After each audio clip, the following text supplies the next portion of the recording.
చెప్పండి, మమ్మల్ని ఎందుకు రమ్మన్నారు? మాది ఒక విలువైన వస్తువు పోయింది, అది మీరు కనిపెట్టాలి. అవును, ఎలా మిస్ అయింది? అదే మాకు అర్థం కావటం లేదు. అంత మాయలాగుంది. మాయ కాదు, దొంగతనం. దొంగతనమా? ఎస్, దొంగతనమే.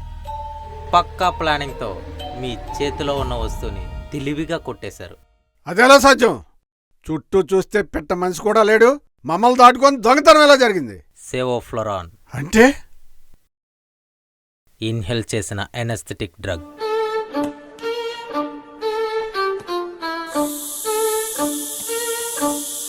ఆ డ్రగ్ కలిసిన గాలిని మీరు పీల్చేలా చేశారు. అందుకే మిమ్మల్ని పర్టిక్యులర్గా ఆ ప్లేస్లోనే ఆపి మరీ భయపెట్టారు. బాబోయ్, జగపతి గారు, మన వెనకాల ఏదో ఉందండి. ఏంటి బాలా, మన వెనకాల ఏముంది? ఆ గాలి పీల్చగానే మీరు కాసేపు అన్కాన్షియస్లోకి వెళ్ళిపోయారు. అంటే మీకే తెలియని ఒక మైకం లాంటిది. అదే అదునుగా దొంగ మీ కళ్ళ ముందుకొచ్చాడు. మిమ్మల్ని ముట్టుకున్నాడు. మీరు స్పృహలో లేరని తెలుసుకొని మీ చేతిలో ఉన్న వస్తువుతో పారిపోయాడు.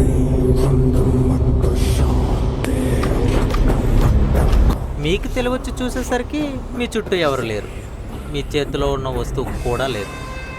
అవును, గుర్తొచ్చింది. ఆ రోజు వెనక్కి తిరిగి చూసేసరికి ఏదో వాసన అనిపించింది. అప్పుడు పెద్దగా పట్టించుకోలేదు. అయినా అంత కరెక్ట్గా మీరెలా చెప్పగలుగుతున్నారు? నాడి చూసి కనిపెట్టేవాడే డాక్టర్, లాఠీ చూపించి నిజాన్ని రాబట్టేవాడే పోలీస్, కళ్ళల్లోకి చూస్తూ నిజాన్ని కనిపెట్టేవాడే డిటెక్టివ్ కృష్ణ అర్జున. నువ్వు చెప్పింది నిజమే. వీళ్ళు మామూలు కాదు. కృష్ణ గారు, మీరు కనిపెట్టగలరు. నాకా నమ్మకం ఉంది. ఎవడ కొట్టేశాడో గాని మీరే కనిపెట్టాలి. ఖచ్చితంగా మేమే కనిపెడతాం.